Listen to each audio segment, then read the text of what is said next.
On August 28, 1967, a group of around 30 aviation enthusiasts gathered at Ortner Airport in Ohio, drawn by the promise of a complimentary flight, a rare opportunity to jump from a modified warplane at 20,000 feet. For the skydivers, many of whom were seasoned thrill-seekers, this was more than just a hobby. It was a chance to push their limits and add another daring jump to their records. But what should have been a routine leap into the skies would soon become the deadliest disaster in the history of recreational skydiving. This is the story of a routine skydiving event that turned into a devastating tragedy, claiming 16 lives. Welcome back. The aircraft was a modified B-25 Mitchell bomber from World War II, a medium-sized plane with limited seating. Eager participants lined up for a spot, but the pilot, prioritizing safety, chose only the most experienced jumpers for the flight. 10 hopefuls were turned away, disappointed but unaware that this decision would ultimately save their lives. The morning's heavy cloud cover delayed the event, but by the afternoon, conditions, while still cloudy and far from ideal, were deemed fair enough to proceed. With that decision made, 20 skydivers boarded the bomber, buzzing with excitement, ready to experience the exhilarating plunge from the sky. Moments later, the engines roared to life and they took off.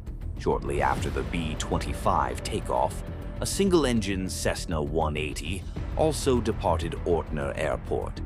The pilot had originally planned to watch the jump from the ground, but changed his mind after meeting one of the jumpers who had been turned away. Together, they decided to capture the skydiver's descent from above, circling the area at roughly 12,000 feet. Meanwhile, the B-25 bomber climbed steadily through worsening conditions.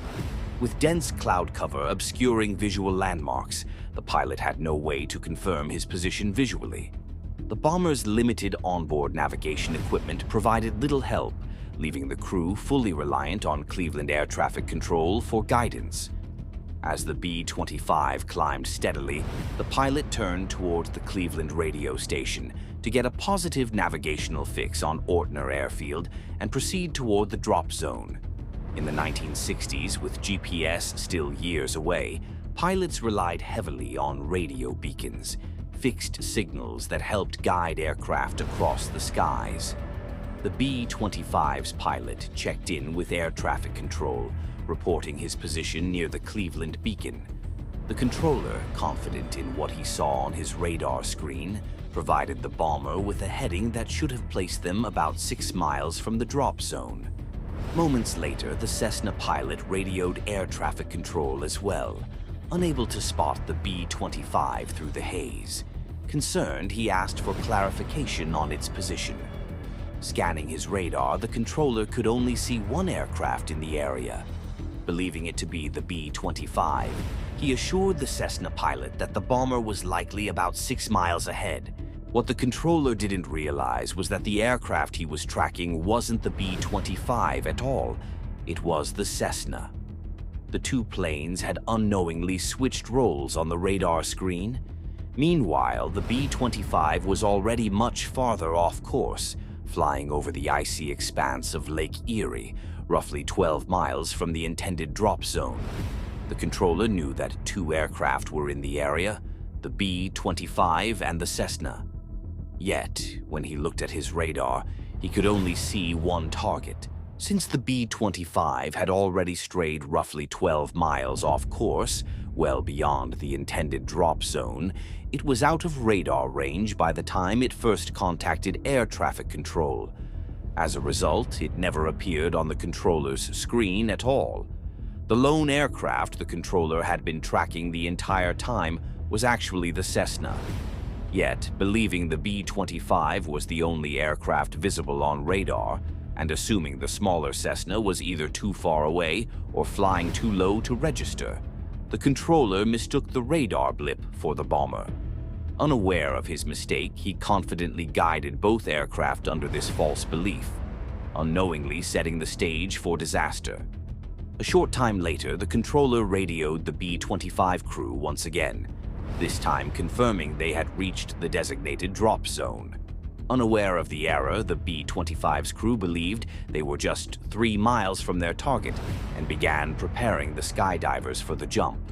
The jump master, trusting the pilot's calculations and ATC's instructions, prepared to give the signal, completely unaware that the aircraft was leading them not to solid ground, but to the freezing waters of Lake Erie.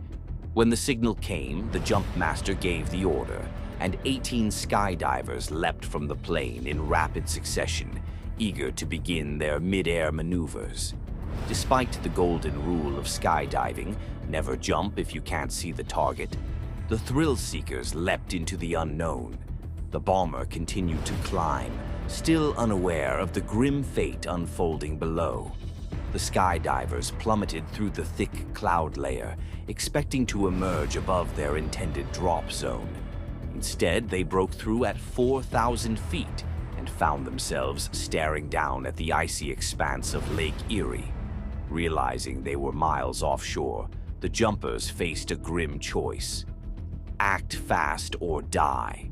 Since the bomber lacked insulation and heating, many skydivers had worn extra layers of insulated clothing over their jumpsuits to stay warm during the frigid flight. Now, that same protective gear threatened to drag them down in the water. With only minutes before impact, they shed boots, heavy clothing, and anything that wouldn't float. A desperate move to improve their odds of surviving in the water. From the shoreline, witnesses saw colorful parachutes bloom in the sky, descending in a neat line, a heartbreaking sight.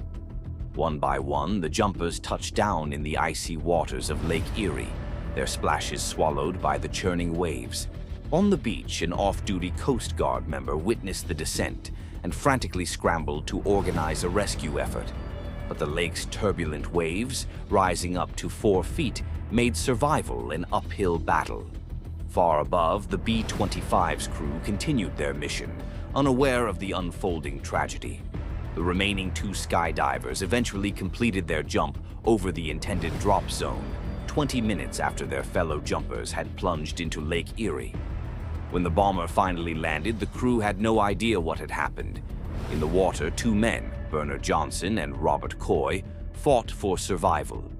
Struggling to free themselves from their waterlogged gear, they battled the waves as hypothermia set in. Then, just as hope seemed lost, a private fishing boat appeared on the horizon. The exhausted men were pulled aboard, the only 2 survivors of the tragedy. Despite their relief, Johnson and Coy were haunted by what they had witnessed.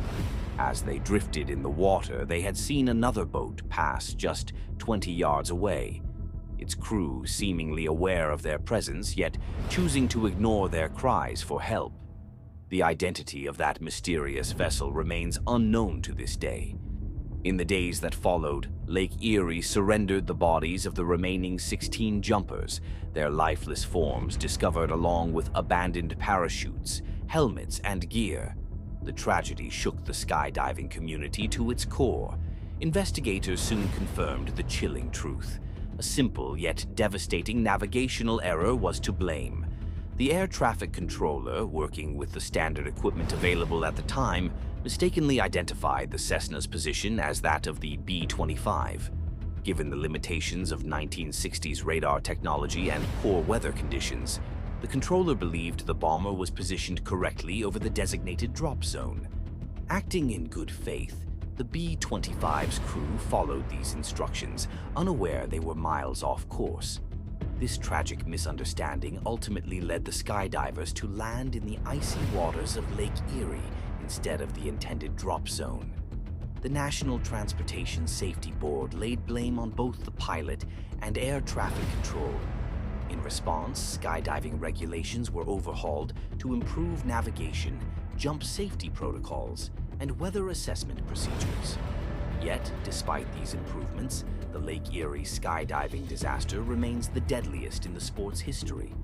A grim reminder of how small mistakes in the air can have tragic consequences on the ground and in the water.